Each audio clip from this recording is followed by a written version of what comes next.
As you come up to 10, that is their God. That is 10. That is the hermaphrodite. But if you stop at 9 and you skip to 11, skipping God, then you are Luciferian. Because 11 is the number of the magician. It's the one step above. Once you have accomplished the tree of life, you are now the magician. You are one above 10. But they're doing it by skipping God. That's the symbolism of 9/11.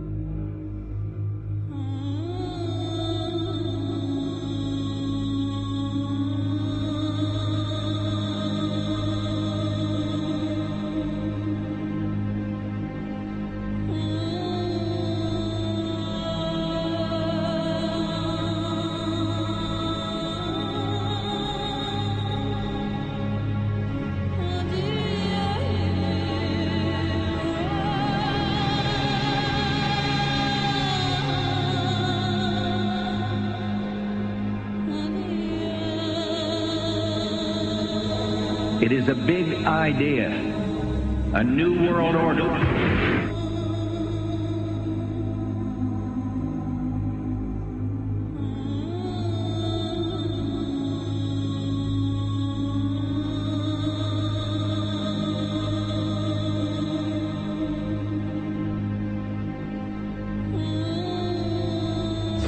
We were on assignment. We were supposed to kill 2 birds with 1 stone.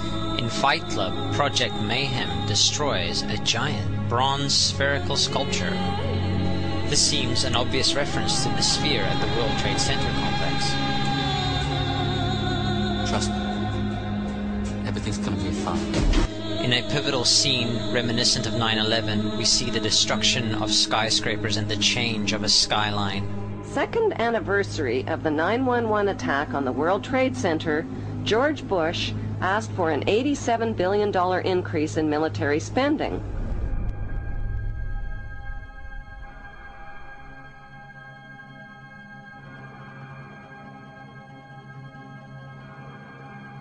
In 1904, Crowley would receive the Book of the Law soon after meditating in the King's Chamber of the Great Pyramid. He claimed he had been contacted by a being called Aiwass. Crowley would also use this symbol in his work.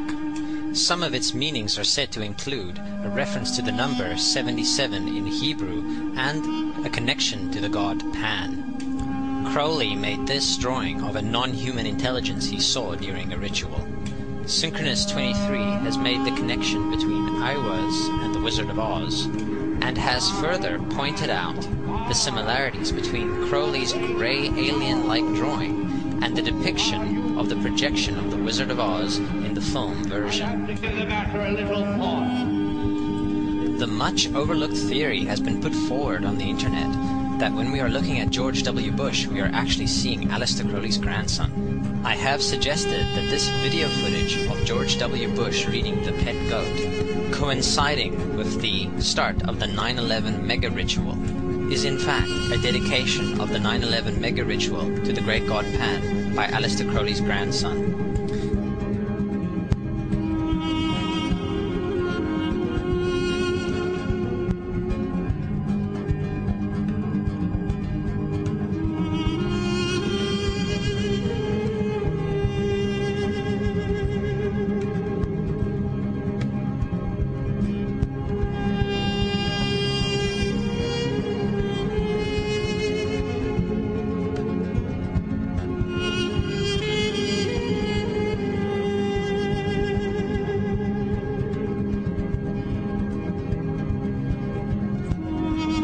Things get a little weird. This is the 1978 version of The Wizard of Oz, The Wiz.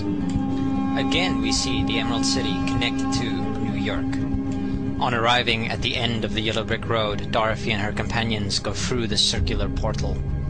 Through the door we see 3 pyramids. Behind the pyramid shape, in between the pyramid pillars of the World Trade Center, we see the sphere. The representation of the Kaaba.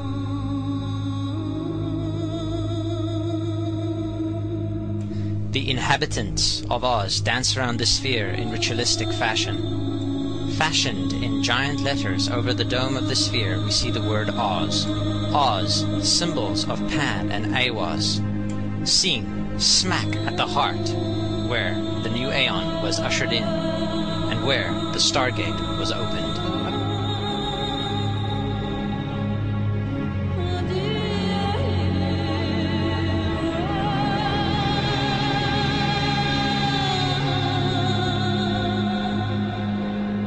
Between the Twin Towers is called the Spherical Caryatid. It was made by artist Fritz Koenig and was nicknamed the Sphere. We see that Koenig made this thing in Bavaria, the same place where the Illuminati was founded. The most interesting fact about the placement of the sphere at the World Trade Center Plaza has to be that architect and designer of the World Trade Center, Minoru Yamasaki, intended the plaza itself to be a representation of the Grand Mosque of Mecca, the sphere in particular taking the place of the Kaaba.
So, my friends, it's time you start placing your faith and your dedication to the one and only God, the everlasting creator of everything on earth and in the universe.